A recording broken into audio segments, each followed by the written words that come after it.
Hello viewers, நேற்று நாங்கள் மார்க்கெட்டுக்கு போயிருந்தோங்களே. வியாழக்கிழமை தான் பொங்கல். ஆனால் எங்கள் சார் இன்றைக்கி யூனிஃபார்ம் போயிட்டாருன்னா அடுத்து அவரை பிடிக்க முடியாது. சரி, சண்டே போயிட்டு கொஞ்சம் அரிசி வெல்லம் அது இதை வாங்கிட்டு வந்துடுவோம். அப்புறம் புதன்கிழமை போய் பூ பழம் அதுக்கெல்லாம் வாங்கிக்கலான்ட்டு நேற்று போயிருந்தோம். போயிட்டு பச்சரிசி வெல்லம் அதெல்லாம் வாங்கிட்டோமா. அந்த நம்ம சவுத் இண்டியன் கடை, டெல்லியில் சவுத் இண்டியன் கடை இருக்குது, அங்கே போயிருந்தோம். அங்கே ஒரு காம்போ இருக்குது மேடம், வாங்கிக்கோங்க அப்படின்னு சொன்னாங்க. என்னன்னு பார்த்தா இதெல்லாம் இருந்தது. ஒரு ஊதுபத்தி, நம்ம எப்படி வீடை தொடப்போம்னு தெரிஞ்சுது. பராசக்தி, சிவகார்த்திகேயன், பராசக்தி, பொங்கல் மலர்.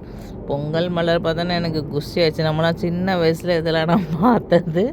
பொங்கல் மலர், அப்புறம் பஞ்சகவிய விளக்குங்க, பஞ்சகவிய விளக்கும் கொடுத்துருந்தாங்க. 5, 6 இருக்குது, உள்ளேயே திரி இருக்குது, அது வைக்கிறதுக்கான பிளேட்டு எல்லாம் கிடச்சிச்சு. 150 ரூபா தான்.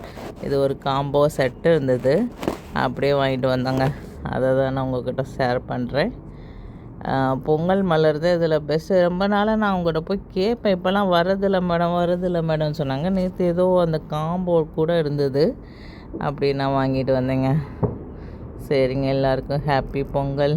எல்லோரும் பொங்கல் வேலை ரொம்ப தீவிரமாக பார்த்துட்டு இருப்பீங்கன்னு நினைக்கிறேன். சரிங்க, ஓகே. ஒரு ஊதுபத்தி, லைசாலு, பஞ்சகவிய விளக்கு, சூடம்,